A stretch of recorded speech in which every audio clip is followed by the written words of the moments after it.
Hello and welcome to my channel. Vice Rhino here, the incomparable prophet of Zod down there.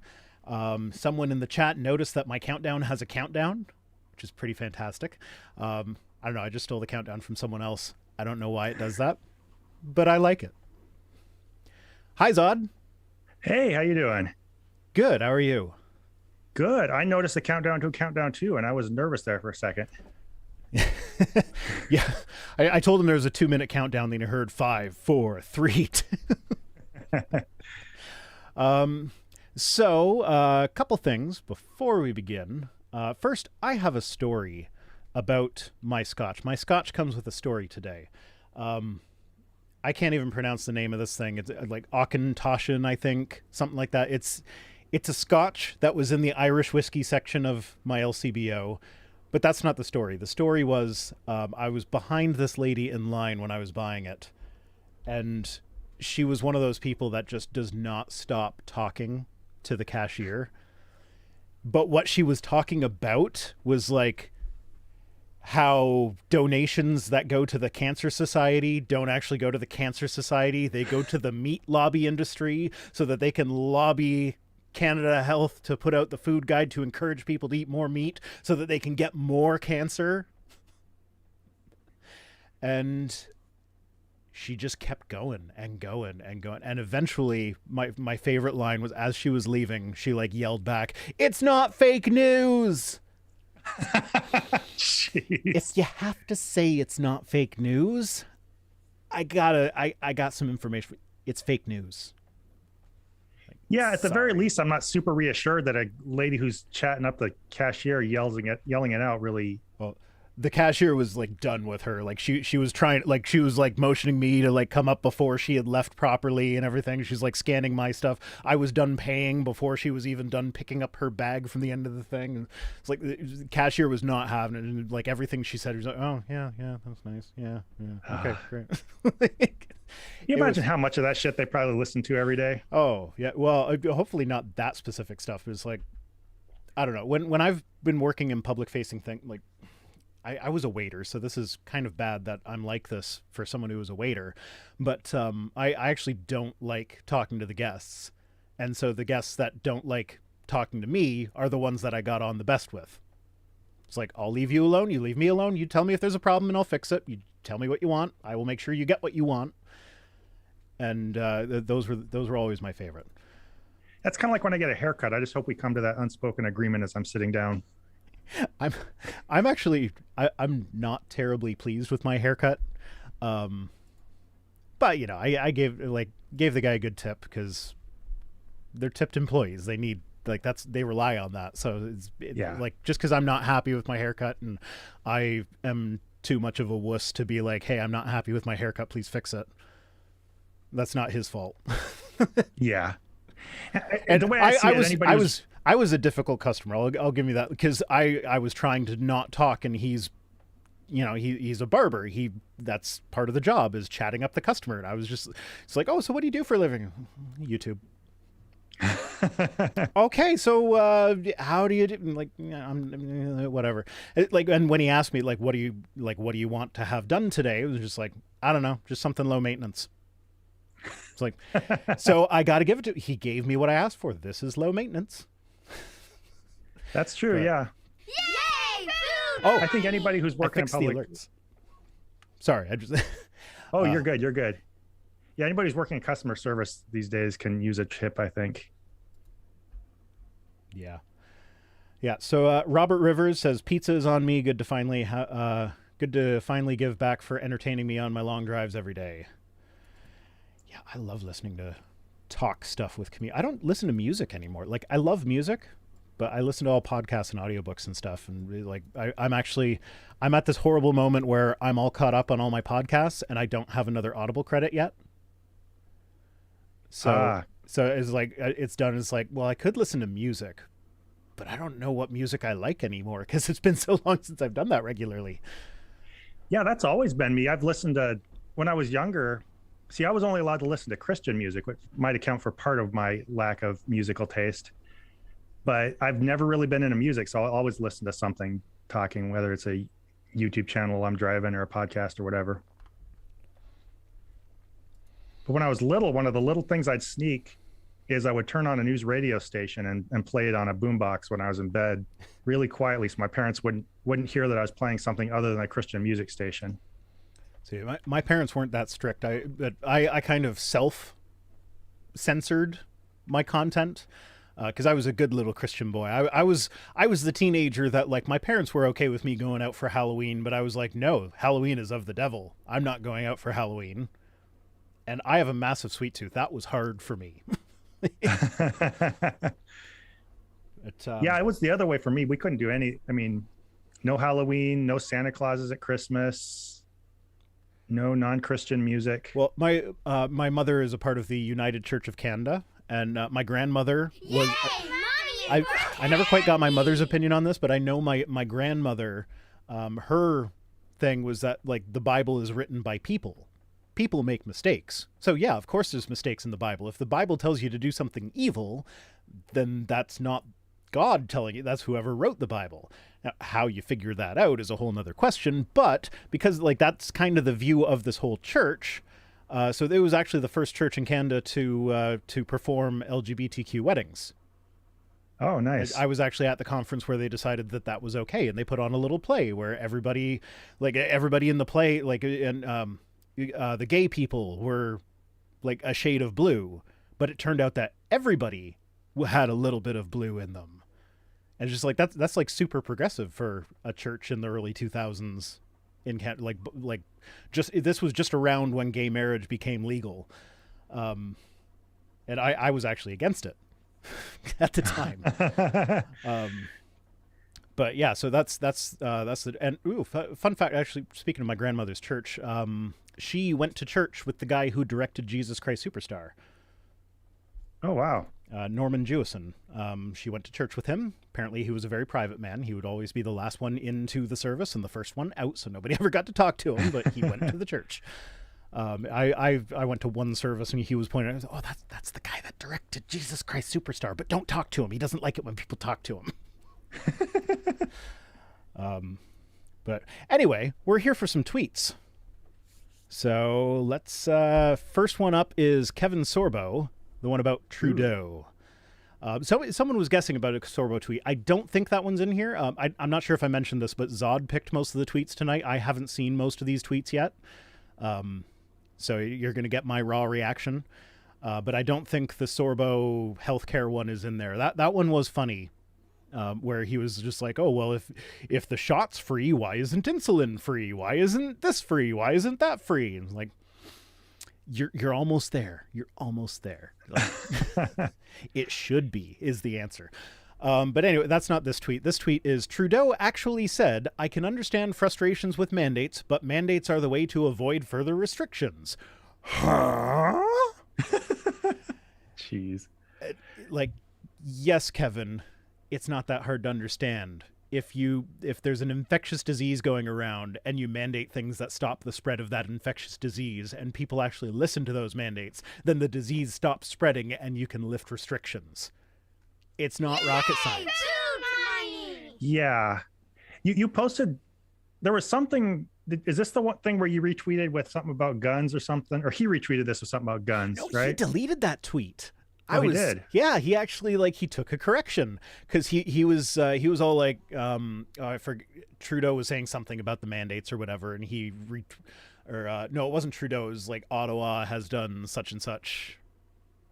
Oh no, it was the GoFundMe. Ottawa, the city of Ottawa, they politely asked GoFundMe to not continue with their fundraiser for the illegal trucker protest. They're like, hey, could you not fund illegal activities? Because it was actually illegal. They didn't have their permits. There's actually a whole bunch of insurance issues where they're all using these trucks that are insured for business purposes, not personal purposes, and they're all using them for personal purposes.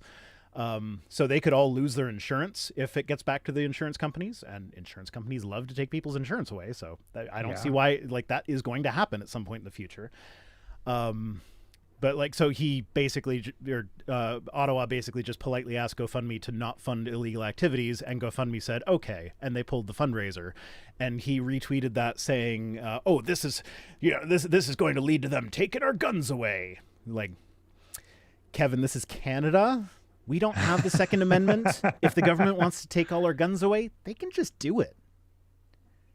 The fact that they're not means they probably don't want to. And it's not because they're scared of all you guys with your guns because you'll fight back if they come to take your guns. That's not why they're not taking them away.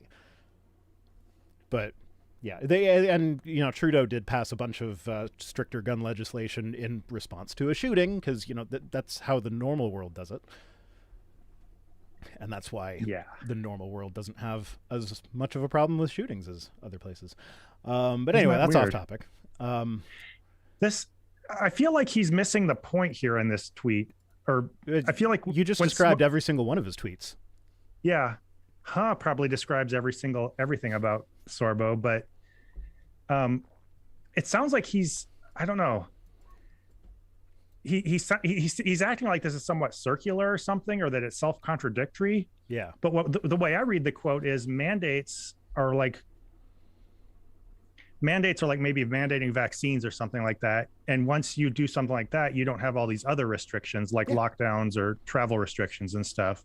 Yeah. That sounds like a more sensible reading of it, but it seems like Sorbo is taking the more mandates we have, then we'll avoid mandates. So it sounds like he's saying he thinks the two things are the same, and so he thinks there's a contradiction. Yeah, well, he's not known for his nuanced takes. Okay. Yes, Sarah Lynn says GoFundMe doesn't regulate guns. It's like, yeah, no, they don't. They really don't. That opens up a whole can of worms about how they think if there's any pushback in any capacity, they think that you're challenging them legally or you're taking away their rights. Yeah. And it's not the same thing at all. It's not. Robert Rivers sent a $10 super chat, and I actually do want to, he's got a question for us. Are either of us going to address the book burning Greg Locke did in Tennessee? I'm not going to do a video on it because that's not generally the type of content that I cover, but I don't mind talking about it here. Zod, did you see the video of the guy that brought a Bible to it and threw it in and then started yelling, "Hail Satan"? I heard about it, but I didn't see video. Oh, there's a video of it. He like walks up and he's making a big show of himself or whatever. And he's like, "Oh, this book has all sorts of in it," or whatever. And then he tosses the Bible in and everybody starts applauding. And then he just yells out, "It was the Bible." And the applause just drops right off. And as they process what they just heard, and then he starts yelling, "Hail Satan." And then they chase him off the property. It was amazing. That guy has guts, because that it wouldn't have surprised me if that could have resulted in real bodily harm for him. Yeah, I would almost assume he'd get beaten up or something. Yeah. Well, he left pretty quickly, and I don't blame him at all, because no, I would have. Doesn't matter how tough you are. If there's 100 people charging at you, you run. Yeah. Greg Locke comes off as stirring up people toward violence. It seems like almost everything he does is at least borderline doing that. But it's so weird because he's probably in favor of banning mouse and the books that everybody's banning right now, or I think it's Tennessee mostly is banning them. All these controversial books that are getting banned. He's probably okay with that because he disagrees with those books. Yeah. But here he is actually burning the books. It's no, you can still go and I don't know, whatever. It doesn't make any sense to me. Greg Locke is an idiot. It's just symbolic anyway when you're just burning. Yeah, well, they had to go out and there had to have been a boom of Ouija board sales in the area right before that, and it's you think that's going to tell them to stop making Ouija boards? Yeah, they're going to have their normal market, and then they're going to have the market of you weirdos buying their stuff to burn it. It's I'll take all those sales. Yeah. So you know what, let's see, who do I know that's written a book? There's Jackson Wheat and Digital Hammurabi. Digital Hammurabi wrote a book about slavery in the Bible. You can, or Josh Bowen. You can buy that book and burn it all you want. I'm sure he'd be fine with all the sales. That's where I think it's just a performance thing for him. I don't think he's trying to hold a functional book burning. I think it's all just theater for his followers. Okay, so the next tweet is from not a follower. Oh, Triggerman 1976, that guy. He's a self-described troll. I think he might have been one of the first people I blocked. I'm not sure. I at least have him muted, if not blocked. How can you say for certain that you have said anything? It's like, yeah, this I have him muted. I wouldn't be surprised if he was a troll. He seems like he has a weird actual urgency. He's actually been on Dogma Debate with David Smalley, and he self-identifies as a troll. I am a troll. I'm just here to stir the pot. That does track. Yeah, he's muted, but unfortunately, people get into arguments with him, so I keep seeing their string of replies. I should probably just completely block him because it's just pointless. Yeah, but what? Oh, sorry. Go ahead. I was just going to say I actually kind of like this one because we had a discussion of epistemology at the table the other day. I forget how it came up, but like we were talking about like how do you know what you know, like and how like at what point are you just assuming something? And eventually my daughter came up with, well, how do you know that you exist? I'm like, how do you know that you exist? And that stumped her. And so we had a nice, good conversation about epistemology. Somehow I don't think that's what Triggerman here is going for. Yeah, this is this really weird, extreme version of thinking you can kick every problem that's not totally intuitive up to God and it instantly solves it. Because what this was in reply to was a tweet where I said something along the lines of, I'm not interested in your idea that we need God for absolute knowledge until you can tell me with absolute certainty that he said something, or demonstrate with absolute certainty that he said something. And this is what he says in reply. It's like, okay, well, I can say something to you, and then like, yeah, you can nitpick and be like, okay, well, I'm not absolutely certain that I'm not just a brain in a vat, so I don't know that you've said anything. But like, at some point you have to there have to be some foundational axioms that like we don't appear to be brains in vats. Yeah. The brain in the vat hypothesis doesn't actually solve any problems. It doesn't make any predictions. It's completely untestable. So it doesn't appear to operate that way. So there's no sense in assuming that it does. Yeah. And I might have a false memory of having said something. The universe might be 2 seconds old and I might just have all these false memories. There's all these different scenarios. Yeah. But those don't help us in any way. Yeah. That doesn't help you navigate life in the least. Yes. And however little certainty I might have in what I just said, I have a lot more certainty in that God said something that you can't even give me any tangible reason to start suspecting he did. So it's like the comparison is totally backward, and I don't know. Barely Tamed says at some point you got to just take it on faith. This actually kind of ties back into, I think this was off air that we were talking before about like the morality argument and people like how they just keep asking this, well, how do you know that this is moral? Well, how do you know that that is moral? And it's like, okay, I'm not the one that claims to have the moral absolute here. So how about you tell us how you know your thing is moral, even when it goes against what the Bible actually says? And it's kind of the same thing here. Like, I'm not the one claiming to have a direct line to this guy that should be able to give us absolute certainty that he exists.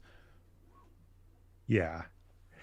And the thing with all these, whether it's a presuppositional argument like this or something about morality, they can just blurt these things out in 1 or 2 seconds, and it takes you a lot of tedious explanation to convey something they're not going to acknowledge. So you have to, I don't know, for me, I have to walk the line between having the conversation for onlookers and realizing when someone's yanking my chain. And at some point, especially if I've spent a lot of time scripting and really articulating these ideas for videos, I don't want to rehash it for everybody who demands my time in a comment section or a Twitter debate. Yeah, I've started responding a lot less on Twitter. Every now and then I'll get into a bit of an argumentative mood and I'll fight back to a certain degree, but it's like there have been so many times when I've been typing out a nice thoughtful response and then you hit the character limit and now I have to delete words and now it's less clear than it was before, and it's like it's hard to get these complex concepts across in this medium And like, yeah, I could string them together, but usually that ends up with the person only reading one of them and then like starting maybe 2 or 3 different response threads. And it's like, it just gets messy. And it's like, okay, no, it's just a waste of my time. I don't have time to argue with this. Like, there is a point where it's like, yeah, I have a big audience, so there might be people watching this exchange. But I've also noticed that there comes a point where these exchanges, my replies are getting like 1 like out of my 14,000 followers. Nobody's really following that exchange at that point. So it's like, okay, I'm done. And important mental health thing. You don't owe anyone on Twitter your time. If they end up thinking that they won the debate because you just ignored their response, even though you have a perfectly good response to that, that's okay. It doesn't matter. Yeah. And even in the best case on Twitter, I have to think about the amount of time. If it starts getting into really putting in time to crafting responses and putting thoughts into things, then I think about how, even in the best case, even if a lot of people see it on Twitter, how many people are seeing it there versus how many people are seeing something in a video? And am I better off putting my time into something that is actually going to reach a wide audience and have more of an impact versus something that's just getting into a little dumpster fire back and forth with somebody? Yeah. I just don't usually see the point. So Twitter for me is a good place just to rattle off a thought that popped into my head. And then I'll, aside for a little bit of back and forth, I'll just leave it at that. Yeah, absolutely. So next up, oh, Joe Rogan. You're surprising me with Joe Rogan. Drew Hernandez says, I stand with Joe Rogan, so sick of this cancel culture crap. Just for the record, my podcasts are no longer available on Spotify because I stand with Neil Young. my couple hundred downloads a month are really going to hurt their purse strings. Yeah. Well, it's good to have some principles anyway. Yeah. Well, in fairness, it's kind of a conflict of interest that Neil Young's library is owned by Pfizer. Is it? No. You had never seen that?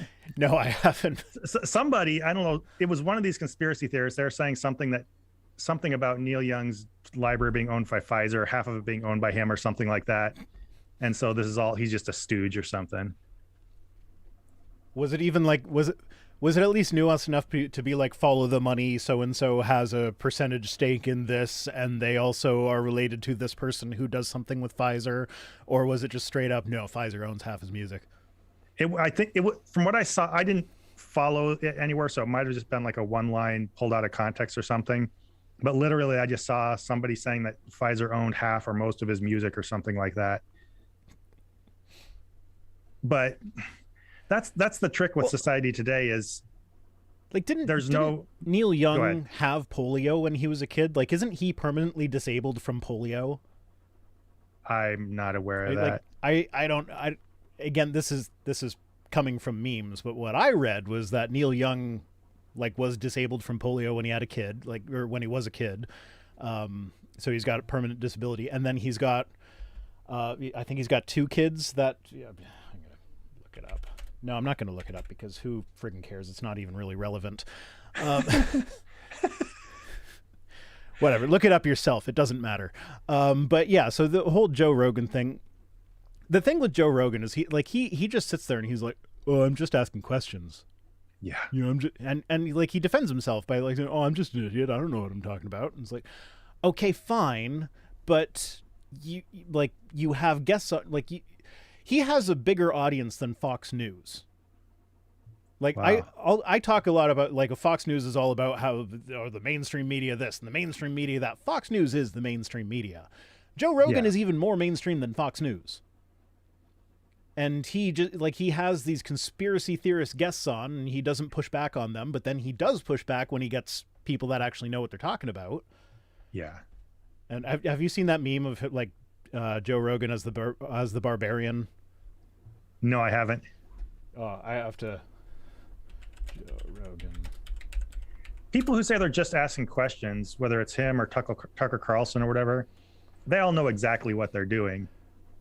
It's like when Trump asks questions about, if you inject bleach, will it be good for you? Or if he says people are saying this, they know very well what th're doing. Is they're espousing or suggesting ideas they want people to buy into, but they're not taking the responsibility for saying it. Okay.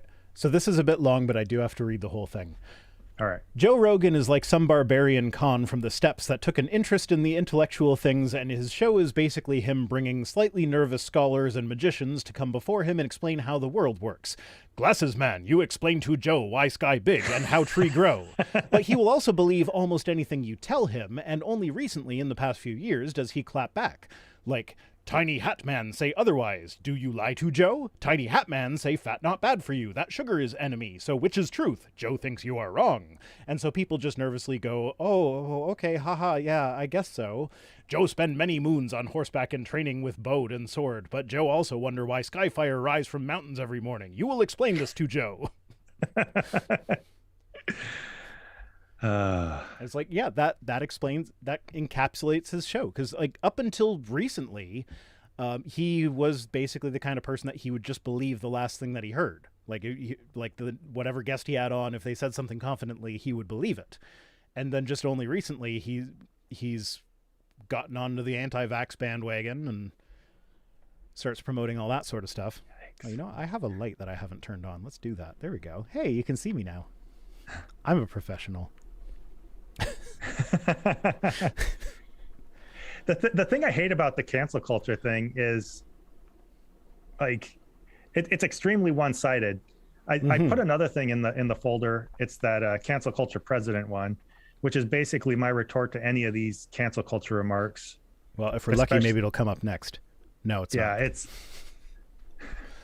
But yeah, no. But yeah, there's.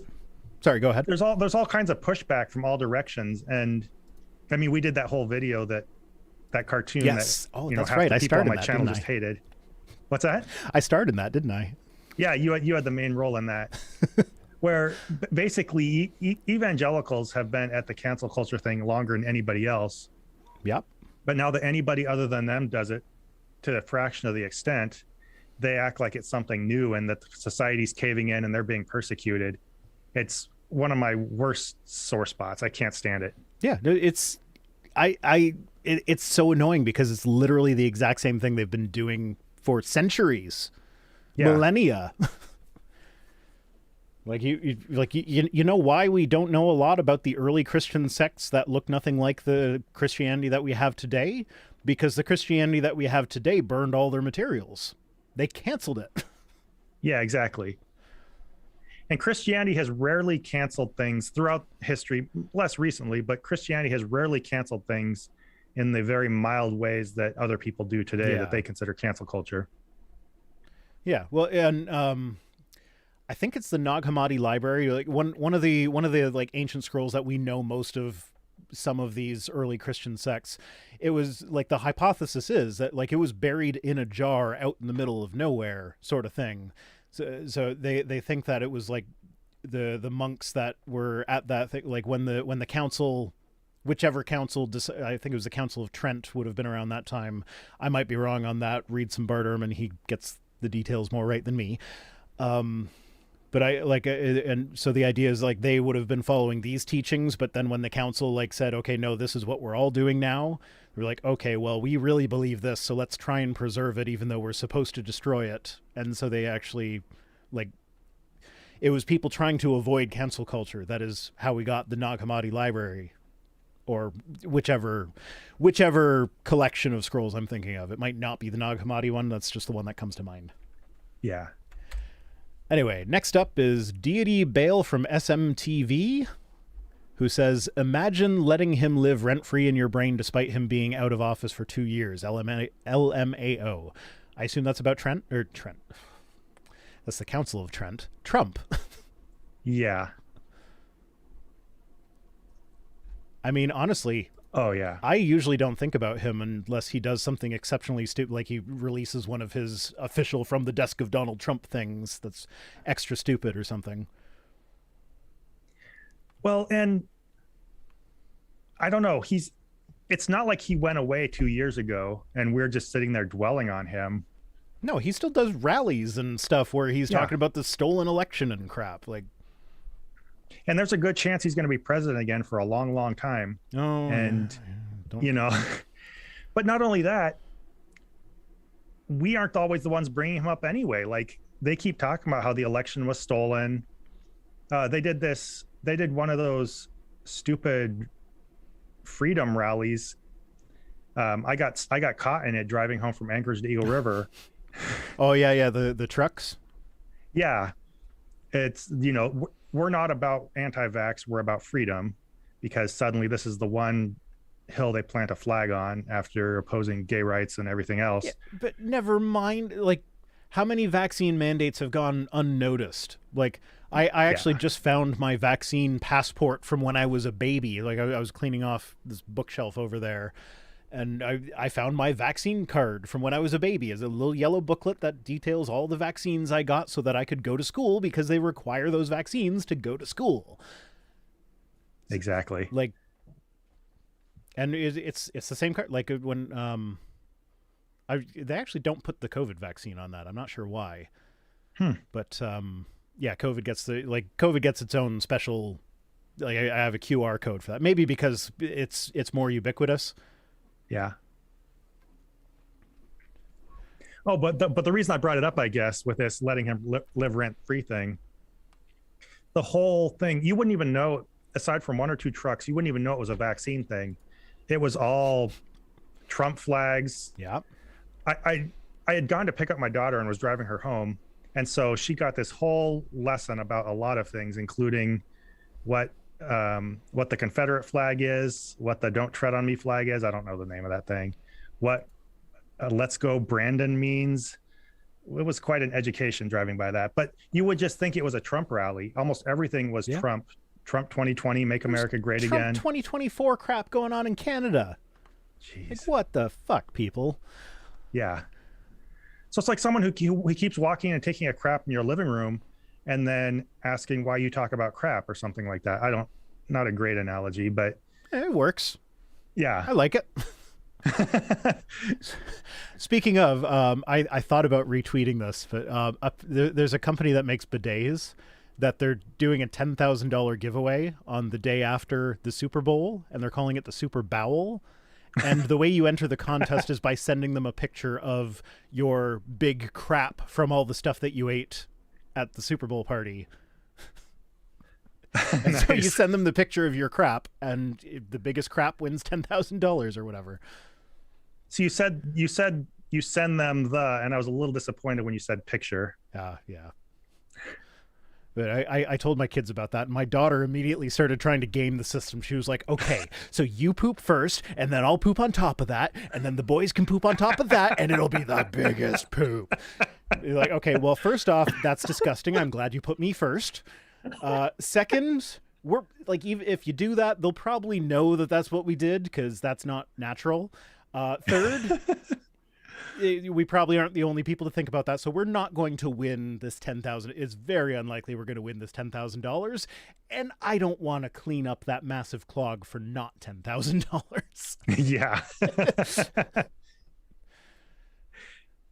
Yeah, I think I mean, bless kids' hearts. They think they've first people to come up with this stuff, but there's no way that every other person who heard about that contest didn't think of something similar. She is quite clever. She always likes to game the system.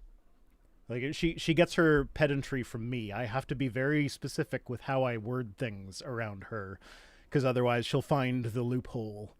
Like, well, you didn't say to you. Like, I don't know. I can't think of it right now, but yeah, kids repeat all the annoying things you do, don't they? oh, people are saying to send a pic of Trump. Oh, gee. Oh, this is someone's face reveal for you, Zod. Oh, nice. Do you still Maybe get if I do enough. Do you still get people commenting on how you're a coward for hiding behind your mask or whatever? Oh yeah, I get those. I get the show your face coward. I get the why do you hide your face. Some of them are just curious, but then yeah. My favorite one of all time, it was the first video I did about my old pastor, and they said, show your face coward. And, yeah, I remember that. Your face was in it. My face wasn't in the video, but it was on the thumbnail. Yeah. Yeah, like, you used a picture from Faithless Forum or something. No, it was just a picture when I was getting ready or something like that. Okay. Yeah. Well, I seem to recall there being a video with you using a picture from Faithless Forum in it. Probably around Faithless Forum time, right? Probably, yeah. Okay, next up is the police truck thing. Says... Truck.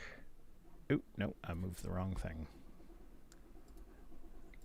Says, imagine a vaccine so safe you have to be threatened to take it. For a disease so deadly you have to be tested to know you have it. Don't you have to, like, isn't that like step one of any disease is figure out what the frick you even have? Like when they find a tumor, they send you for a biopsy so they can figure out what cancer you have. Yeah. This is maybe cheating. This wasn't on Twitter, I don't think. Maybe it was. It's just a catchy name. I do not keep it to Twitter myself usually. It's also, Twitter is a really easy spot to find twits, so. Yeah, my Facebook is a good way to find twits too. Like half the people I grew up with have turned semi-fascist / full fascist. And so. Well, one of my favorite jokes as a YouTuber is that YouTube or Google has bought out Facebook and Twitter as well. So they're going to merge YouTube, Twitter, and Facebook and call it YouTwitface. I think I've heard that one before. But this is what I hate about this one is this is people buy into this and pass this along. And yes, if you're going to decide what you think about the vaccine and COVID based on wordplay, then this ties up those loose ends in a way. But number one, you don't have to be, you're not being threatened necessarily to get the vaccine. There are just conditions for where you can travel and what you can do if you haven't been vaccinated, just like all the other ones. Yeah, just like I've said this publicly several times. When my kid first started going to the school he's at now, a few months into it, we got a nice little letter home from the school saying, "Hey, your kid is missing such and such vaccine. He's going to be suspended until you send us either the record of him having gotten that vaccine or he gets that vaccine." Yeah. And this was pre-COVID. This was just like one of the normal like measles or chickenpox or whatever vaccines that are just part of the normal schedule. And in that case, he already had the vaccine. We just it just wasn't like some data entry point somewhere. It got missed. So we just sent the school a copy of his vaccine certificate, his passport, if you will. His paperwork for the Nazis so they'll let him travel. Yeah, they asked me for his papers, so I gave them his papers. But on top of that, like even if you feel threatened to take it, that's not because the vaccine is less safe. It's because potentially, I don't know, just for the sake of argument, you're a fucking idiot. Like maybe that's why you have to be threatened to take it. I mean, the fact that you feel like you have to be threatened to take it doesn't mean it's not good for you. Like you have to threaten kids to make them go to school. That doesn't mean school isn't good for them. Like they're just little idiots and they wouldn't go do it by themselves, you know? Yeah. A lot of morning, my daughter has to get up at 6 a.m. to catch her 7 o'clock bus to get to school. And there are a lot of mornings where she says, "I don't want to go to school today." You're like, I know you don't. And I don't want to be up at 6 a.m. waking you up today, but I got to do it. So you're going to school. I didn't get up at 6 a.m. for nothing. You're going to school. Yeah. Imagine a school so educational, you have to threaten your kid to make them go there. Yeah. Well, another pet peeve of mine is that it's nobody's fault. It's the weather's fault for operating the way the weather works. But when they have a snow day, the emails don't go out until after 6 a.m. Oh, great. And so like I have to get up at 6 a.m. and we have to start getting ready. And then at 6:15, it's like, okay, you can go back to bed now. Nope, I can't go back to bed. I'm already up. So it's like, you get a day off, but you don't get to sleep in. There was one day when I was a teacher, I drove all the way out to South Anchorage without turning on my radio and saw the school was empty and turned back around. Got up at 5 a.m, took a 45-minute drive and saw the empty school. Like, oh, great. Yeah. But, and yeah. I saw someone in the chat said apparently this is from Australia. Oh, this picture is? Yeah. That's unfortunate. So Australia was doing so well. And the testing thing, like we know people who have gotten COVID and got really, really sick and had to be on ventilators and stuff. Like, I don't know. It can be deadly, but the fact that you have to be tested. That's like if you get pulled over. So okay. I'm all about analogies right now. If you get pulled over, you can't tell the cop, "Oh, you think my condition's so dangerous you have to test me for it?" Like, it's like, no, I have to have evidence that you are impaired before I can charge you with it. I mean, realistically, they're cops. All the evidence they need is your skin is black. But well, okay, you know what? I've been listening to a podcast, Citation Needed, where they'll summarize a Wikipedia article in an amusing, comical way, but they'll often make it topical. And so the one that just came out today was death row, like people that have been on death row, but they've been exonerated. And so many of those stories were just like people that like there were taped confessions from the person that actually did the crime that the defense attorney for the person that went to prison ignored and didn't even bring up because they were black. Jeez. So many of them. And so it's basically attempted murder at that point, essentially. Yeah. It's like they brought up an interesting point. Is like, okay, well, if you want the death penalty to still be around, there has to be a way to ensure that it's 100% accurate, because one innocent person being put to death for no reason is unacceptable. Like, even if we imagine that there's a crime that deserves death, one innocent person being put to death that did not commit the crime, that's unacceptable. So they said, so there needs to be consequences for the people that are prosecuting the people that are sentencing them to death or whatever. And so let's make the consequence the death penalty if they ever find out that they got something wrong. And then just watch how quickly the death penalty goes away. Yeah. It's like, I kind of like that idea. Never going to happen, but I like that idea. And you don't have to get to being on trial for murder before that's an issue. Like I had an African-American coworker who, he was about my age. He always dressed really well. You would mark him as a safe, decent, middle-class guy, but he couldn't walk into the electronics section of a store without having someone walking 2 feet behind him, staring over his shoulder. Like, he always felt like he was a suspect everywhere he went. I could walk into a store, pick up a TV and carry it out, and odds are someone say, "Oh, sir, you need help with that." I actually, you know what? I did that. I bought an expensive stereo system just like shortly after we got married. And I paid for it at the electronics department, which was way at the back of the store. And I was walking out, and the receipt was in my pocket. It wasn't visible, but I was carrying this big box with a stereo system in it. And I saw someone I knew right by the door. I just walked up to him. I just kind of leaned over. He's like, "Hey, watch this." And then I walked out of the store. Yeah. And nobody stopped me. And he thought it was hilarious.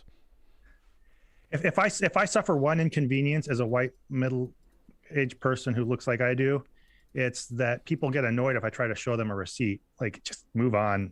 Like, they really get a little miffed if I'm like, they're like, "Dude, just go." Yeah. Robert Rivers says $5 for finally hearing Prophet of Zod let the F-bomb fly uncensored.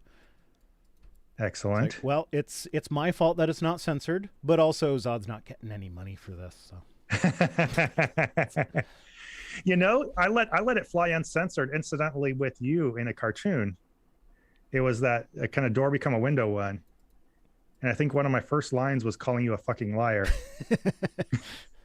and you didn't censor it. Nope. I'm actually, it's a fascinating thing for me to watch other YouTubers and see what they censor, and like I know the thought process of why they would choose to censor that versus other things.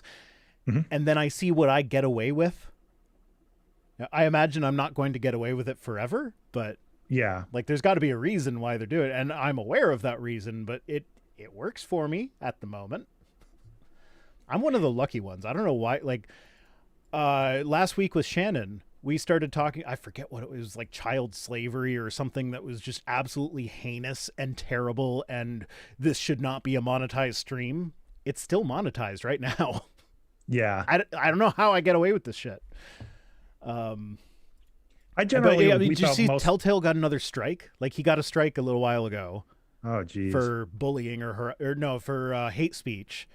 And then when a bunch of people, tweeted at Team YouTube on Twitter, they reversed that strike, and he was all happy about that. But now he's got another strike for bullying and harassment. Jeez. So I think somebody's going on a flag spree on his channel. So Don Chan says, hi to Prophet of Zod. I'm from your neck of the woods. So Don probably lives up in Alaska somewhere.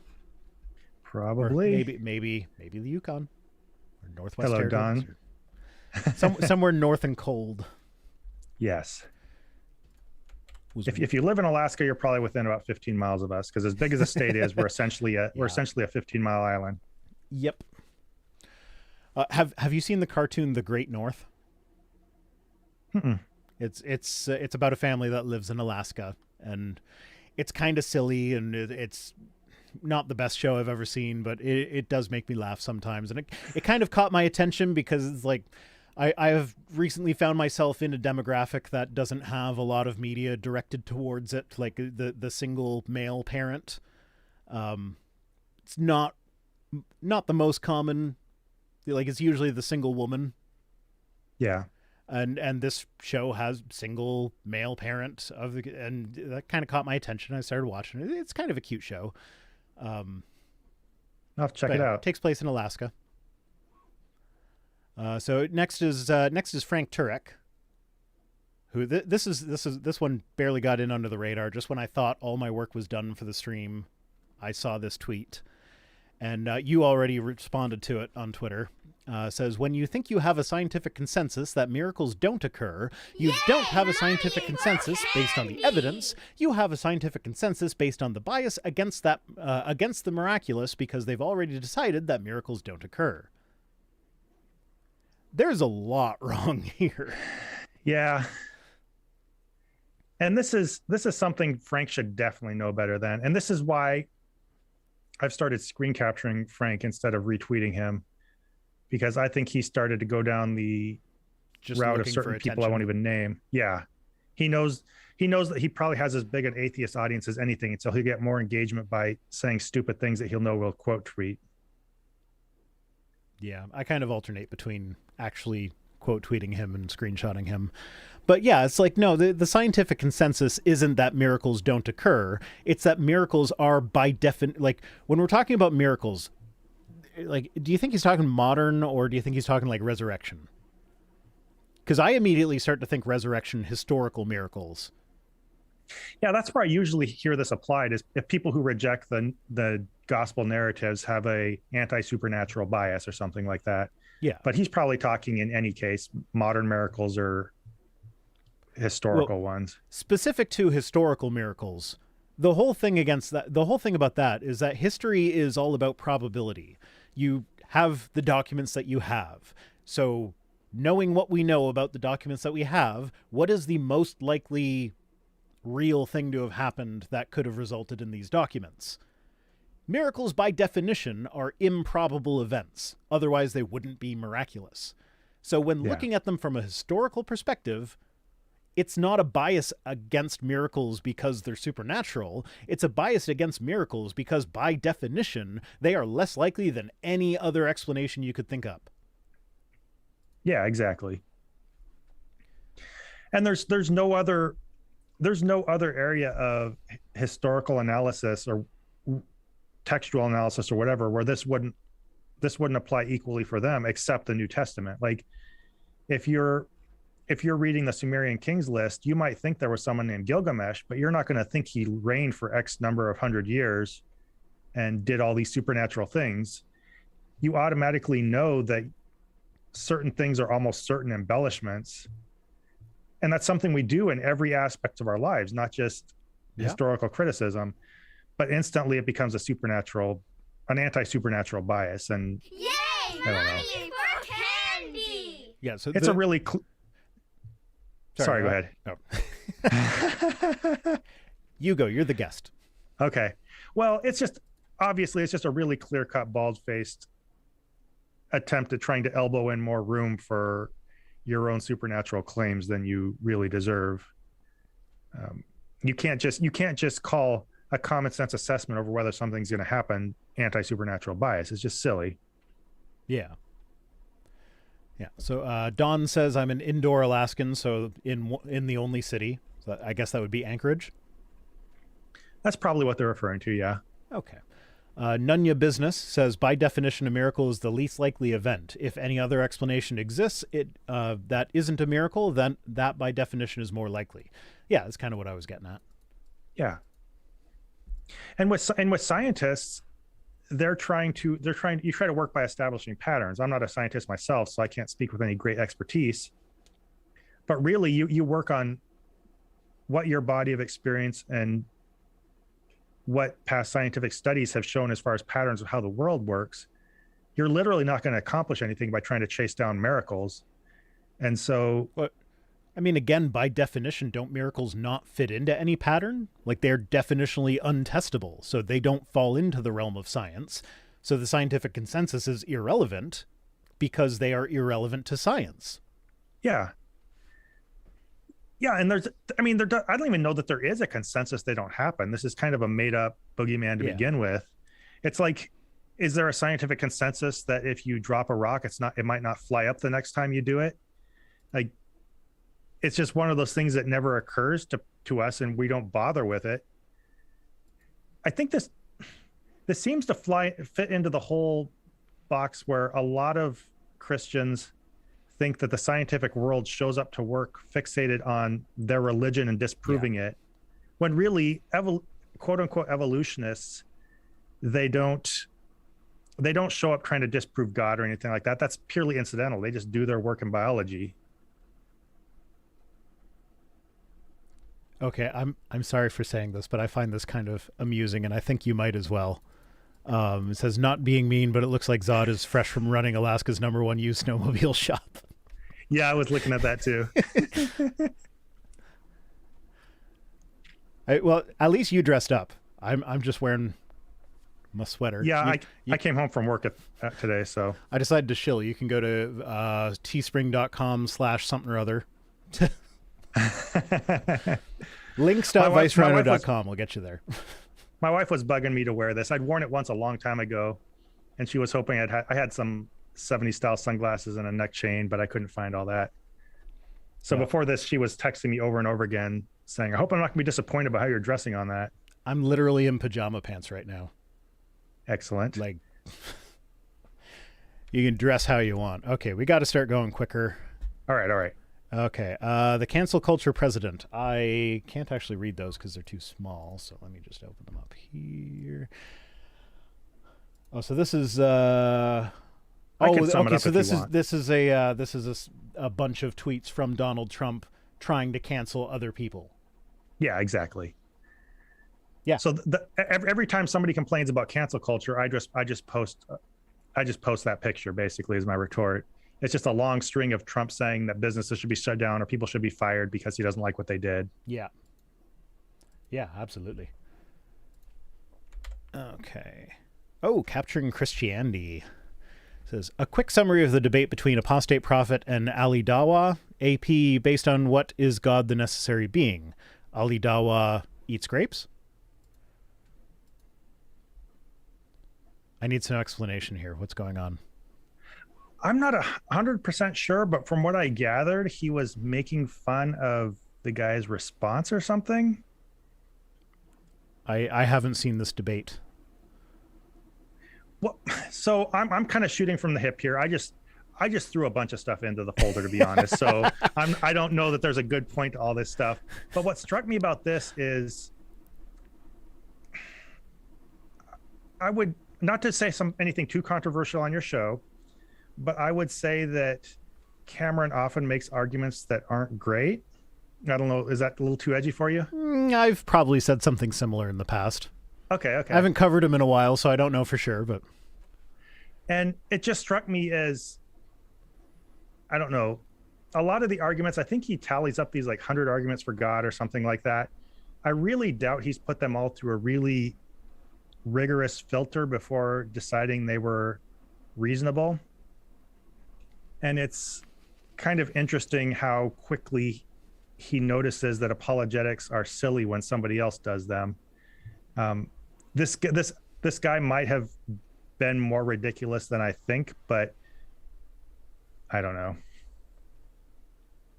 Yeah, well, yeah, that's a pattern that I've noticed a lot. Like, I know when I covered David Wood a few years ago, I had a few people comment on how like they actually like to watch his channel because he does a really good job at taking down Islam and dismantling their apologetics, but somehow he misses that the same arguments he's using against Islam also work against Christianity. Yeah. Yeah, so I don't know the facts of this one. This guy might have just been a uniquely spectacular train wreck, but my impression is not that Cameron generally calls out Christian apologetic train wrecks when he sees them. And I don't know. Apologists in general are extremely forgiving of lines of reasoning that I kind of doubt they would use in any other aspects of their life. Well, I want to maybe... I haven't watched enough of his content to know for sure, but I want to maybe give Cameron a bit of credit, because when I did see him interview Frank Turek, when Frank started giving his anti-evolution stuff, Cameron pushed back a little bit on that, trying to like get theistic evolution into it or whatever. And I'm pretty sure he has a couple of videos where he's like, "Oh, well, evolution actually proves Christianity," or whatever. Like, I haven't watched those ones, but like, I think he and I ages ago I had the impression that he was a young Earth creationist. I might have just been working under the assumption that he was, because that's most of what I see. But I feel like he was a young Earth creationist, and he came around and through interviewing a lot of, like, he does interview people that are like, they're apologists, but they also accept evolution. Like, I think he's talked to William Lane Craig. And I'm pretty sure William Lane Craig falls into that category. Not 100% sure, but so to give him credit, he's not one of those silly people who thinks the invisible man in the sky created the Earth only 6,000 years ago. He thinks the invisible man in the sky created the Earth 4.3 billion years ago. Okay. Yeah.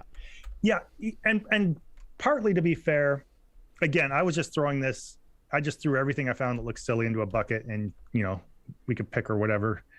But partly, I think my impression of Cameron is shaped by a lot of what I see on Twitter. Yeah, he's not at his best on Twitter for sure. Yeah, because so much of what he posts on YouTube is really long and drawn out streams, and so I'm not interested in that. Yeah.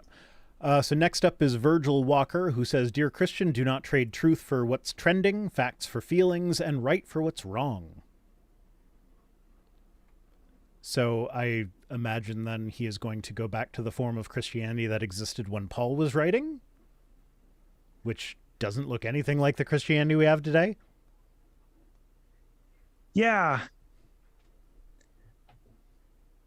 I don't know. So partly what bothers me is this was posted by somebody I used to know when I was a Christian, who really annoys me, because more than anything, he calls out other believers for being the stupid ones who are so disobedient that they don't follow the right interpretation of Scripture or the right theological teaching or whatever. But he doesn't explain how he got the right theological teaching. There's an explanation of sorts, but yeah, nothing I would consider satisfactory. And to me, this tweet says a lot that I see wrong with how Christians call each other out and just how they establish truth to begin with. Like, don't trade truth for what's trending, facts for feelings, right for what's wrong. Really, how do you determine that truth to begin with? Like, my response to this was methodological naturalism is the only reliable way to do this. Like, how are Christians coming up with an actual demonstrable truth that they contrast with recent trends? How are they establishing facts that contradict feelings? You know what? Like, You actually just reminded me of how we got to talking epistemology with my daughter. I've been on a bit of a Jesus Christ Superstar kick recently, so I've been like singing all the songs and annoying the crap out of my kids. And one of the lines that Pilate has is the "What is truth? Is truth unchanging laws?" or whatever. And like, so he's asking Jesus what is truth, and that's what spurred my daughter into, well, what is truth? And then I gave her the Apologia definition of truth is that which comports with reality as adjudicated by predictive power. And so we went into a whole discussion over the dinner table of what that even means and everything. Sorry, you just reminded me how that whole thing earlier got started, so I had to... Oh, no, that's good. I had to finish the beginning of the story that I finished earlier. Welcome to my brain. All right. Yeah. Next up... Okay, so there's 2 from Ben Shetler, and then we're back to Kevin Sorbo. Okay. We can skip the second Ben Shetler one because I want to get to the news article that is the title of the video. Sure. We do have to kind of end around 10 o'clock. So Ben Shetler says, for churches wondering how the state is going to come in and take your money, Exhibit A. Oh, I think we were talking about this earlier, but we thought it was Kevin Sorbo. So this is Ottawa Police tweeted, we want to thank GoFundMe for listening to our concerns as a city and a police service. The decision to withhold funding for these unlawful demonstrations is an important step, and we call on all crowdfunding sites to follow. So this is so this wasn't take the guns, this is take your money. So the government is going to take churches' money by having GoFundMe, or the government's going to take church money by politely asking crowdfunding websites to not fund illegal activities. It's like, if that takes the church's money away, maybe the church shouldn't have that money to begin with? Yeah.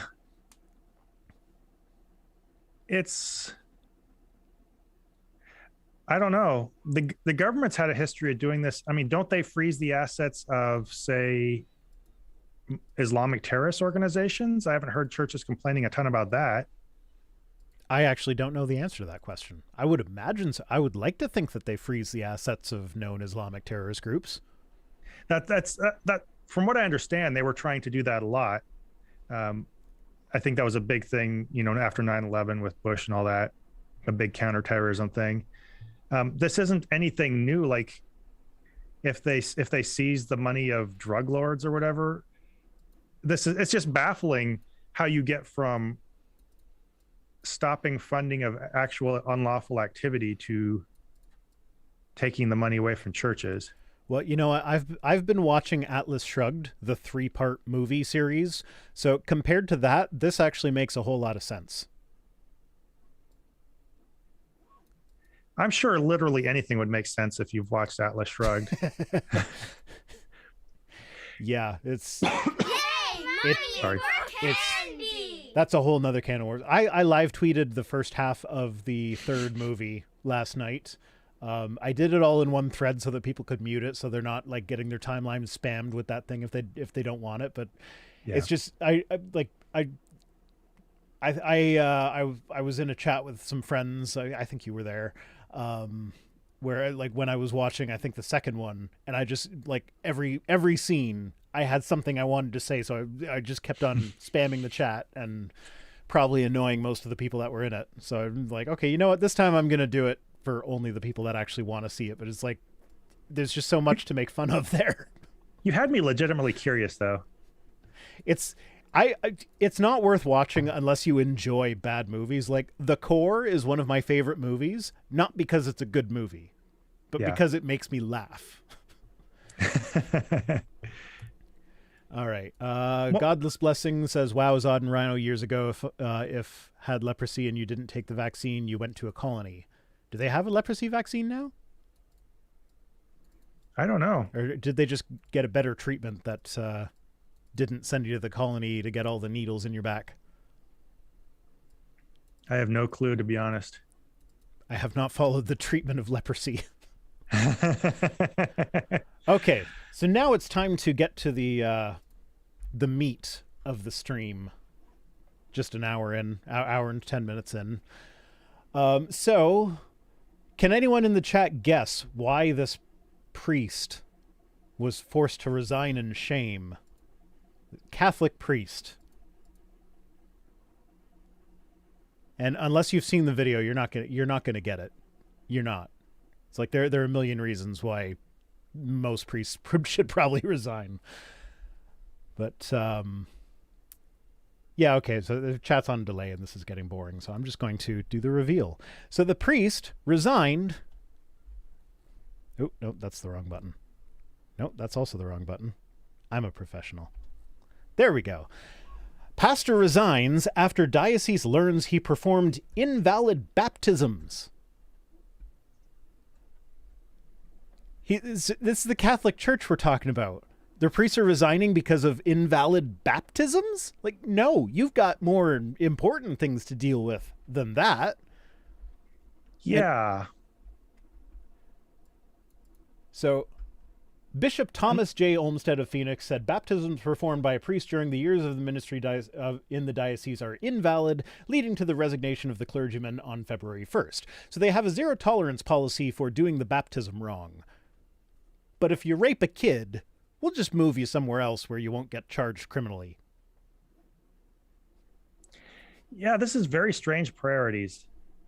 I mean, unless he performed it wrong by throwing the baby at a wall or something, I mean, I could see the concern there. Oh, have you seen that video of I want to say it's a Greek Orthodox priest baptizing a baby, where he's like swinging him down into the tub. He's like, oh man, don't do that, please. Don't, like, have you heard of shaken baby syndrome?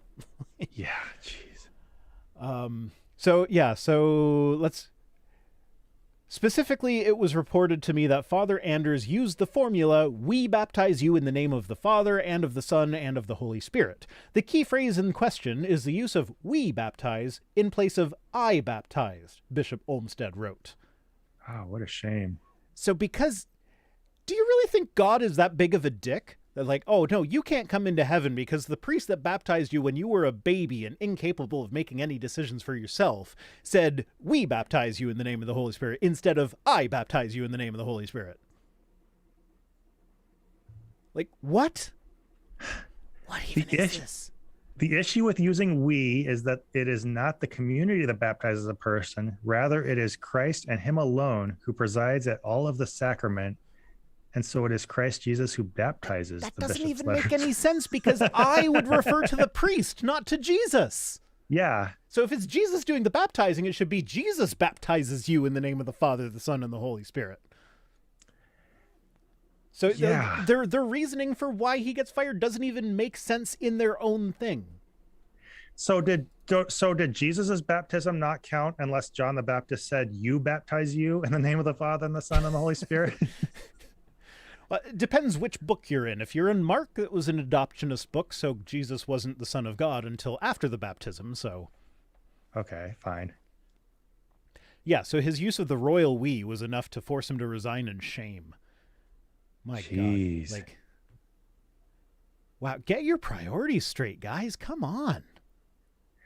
You know, what's scary about this, or disturbing, is that this actually makes sense within a certain body of assumptions. And this cuts to one of the core problems with religion in my mind, which is that if you really think that properly reciting the right thing and sticking water on a baby lets them go to heaven versus being tortured forever in hell, then this actually is worse than a child sex scandal. Yeah, well, okay, then in that case, I want to know what happened to all the purgatory people when the Catholic Church decided that purgatory was no longer a thing. Like, you'd been telling us for hundreds of years now that there have been a bunch of people in purgatory. What happened to them when you suddenly decided that wasn't a thing? Yeah, that's the problem. I think this comes down to the whole thing that Christians like to say, if you saw somebody in a house and it was on fire, would you not want to rescue them? Therefore, if I see you headed toward hell, I'm going to want to rescue you. It's like, well, if somebody's going to throw you into that house that's on fire based on a guy who sprinkled water on you when you're a baby said "we" instead of "I" when he did it, yeah, then maybe you should like, I don't know, like it, no matter how you slice it, the priorities are messed up here. Either the church's priorities, or if what the church teaches is true, God's priorities. And you shouldn't be setting priorities based on things that you can't demonstrate to be reality. Like, I'm sorry, if you center your life around making sure people don't burn in hell forever, and there's really no plausible reason to think that that's a real danger, yet you won't take the vaccine because there's not enough evidence that it helps against COVID, then something's a little off there.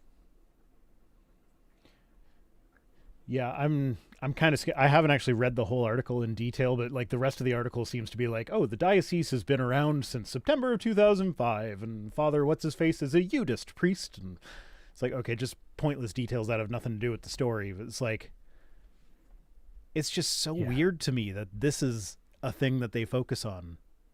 And right, like this is the National Catholic Reporter. This isn't some secular news article, like bringing attention to this weird thing. This is them writing news articles about this. Like, you like, get your priorities lined up. Yeah. This stuff, it really makes me legitimately angry. And the thing of it is, again, to keep coming back to the one point, you're putting so much emphasis on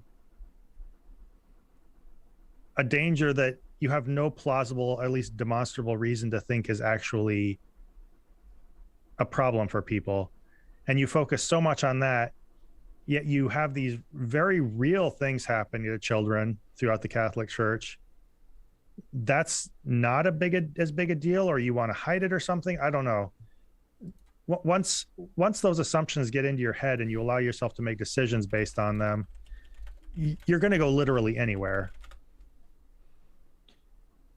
Yeah. And especially having grown up in a Pentecostal church, I saw where that could go in a lot of different directions. Well, hey, do you remember that thing not too long ago in Canada where we discovered that there were a bunch of dead kid bodies in these schools run by the Catholic Church? Yeah. So yeah, the response to that from the church was like, oh, the Pope is going to meet with these indigenous groups in December. Guess what happened? The original trip scheduled for December was delayed due to concerns over Omicron and is now scheduled for March. So... Oh, I apologize. That's okay. Phones happen. I can't tell you how many times I've been recording and I've messed up. I've flubbed a line repeatedly over and over, and I finally get it right as my phone rings. Those lines always end with "motherfucker." Yeah, if people want to hear uncensored swearing, just listen to my raw recording. I've shouted things that you probably wouldn't imagine coming out of my mouth when I've finally got something right and a car drove by or something like that. Yeah, there's an amount of background noise that I've just learned to tolerate at this point, because like if I'm recording and the kids are home, there's not much I can do. There's going to be some noise in the background. Yeah. And usually, okay, it's changed recently because I'm still trying to figure out my schedule. But I used to always end up having Thursdays being my recording days, and Thursdays are garbage day. So the big trucks are driving all over the place all day long. And yeah, I've learned, I mean, this is probably not super interesting for most people watching this, but I've learned that, my mic's not even going to pick up most of the stuff that I think I'm hearing anyway. Yeah, well, I actually have noticed that, like, there's sometimes where, like, if you listen closely and you know the sound's there, you're going to hear someone screaming in the background. But if you're not listening closely, you're probably not going to notice it. But I don't know if you've gotten this, but I've like, because I hear my own recordings so frequently, just as a necessary part of what I do, I'm like extra sensitive to that sort of thing. And so there are things that I do that bother me that most people probably don't even notice. Yeah. I've spent a huge amount of time fussing over things that way bigger YouTubers, once I actually listen to them as carefully as to myself, they do just as much. And I'm trying to make myself not bother with it, but I'm a little obsessive. There are YouTubers with millions of subscribers that I listen to them and I'm like, do you even run basic noise reduction? Like, what? Yeah. There's a hum through the whole thing. What are you doing? Someone said, probably with regards to the baptism thing, it's Leviosa, not Leviosa. I assume that's a Harry Potter thing. Yes, that's Hermione corrects Harry. So I had some people mad at me the other day. Someone asked, what's an example of a literary character who is the main character that has nothing to do with the plot? Like the movie would play out, the movie or book or whatever would play out the same without them. And my answer was Harry Potter, because aside from like, whoops, he was accidentally protected with this magic that the bad guy forgot about. Aside from that, anything that needs to be figured out is either handed to him on a silver platter or his friends figure it out. Oh, yeah. He contributes nothing. Yeah, like, I mean, I guess an argument could be made that he distracts Voldemort for a bit in the final battle, but even that, not really much. And like, if you go with the books rather than the movies kind of shafted Neville, because there was this whole thing in the books where like Neville could have fit everything just as well as Harry, but for whatever reason Voldemort picked Harry. So like, even right, like from that, it's like, okay, well, if Harry hadn't been born, Voldemort would have picked Neville and everything would have been the same. Huh, that's interesting. I was reading the books with one of my kids, and he got old enough where he got bored of it, and I've just never picked him up again. Yeah, I need to finish them. They're not really that good, though. Like, there's just so many plot issues with them, like movie-wise and book-wise. Like, the movies did some pretty nasty things that just didn't make any sense that the books did kind of clear up. So they have different problems, but like they're not good. Yeah, I could see that. There's a lot of things that I'll watch or read if I'm doing it with my kids that I wouldn't sit there and do by myself, and I think Harry Potter was one of those. The movies felt like you were watching the plot just race through it fast forward. Yeah. It was to the point it was jarring. Yeah, no, it was like, oh, wasn't it Halloween one scene ago and now it's Christmas? Yeah. Yeah, Godless Blessing says, if you use the wrong magic words, I think there might be a missing word from the thing. If you use the wrong magic words can be dangerous. That's true, I guess, assuming magic. Yeah.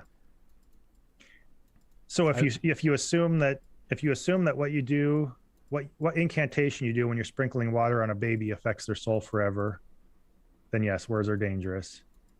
Let's not forget that anytime holy water is tested, they find fecal matter in it. So they're sprinkling poop water on a baby.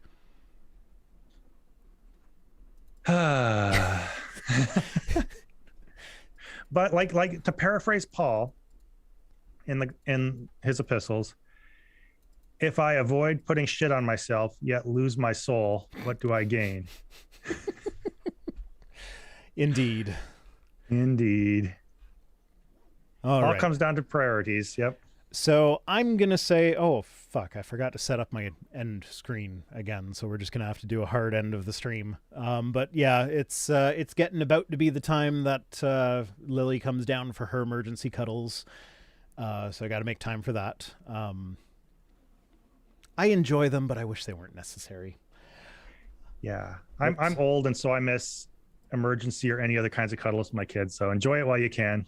Oh, you know what? My kids, like, they're at the age where it's probably normal that they don't do bedtime with me anymore, and they don't do the story, and we don't do songs and stuff, but we still do that. They still let me do that with them, and it's fun. Yeah. But I've also, like, I've transitioned, like, we don't do baby books. Like right now we're reading What If by Randall Munro, which it's like the subtitle is Absurd Scientific no. Let me just look it up so I get it right, because it's clever and I'm not. Okay. Come on. What if? Serious scientific answers to absurd hypothetical questions.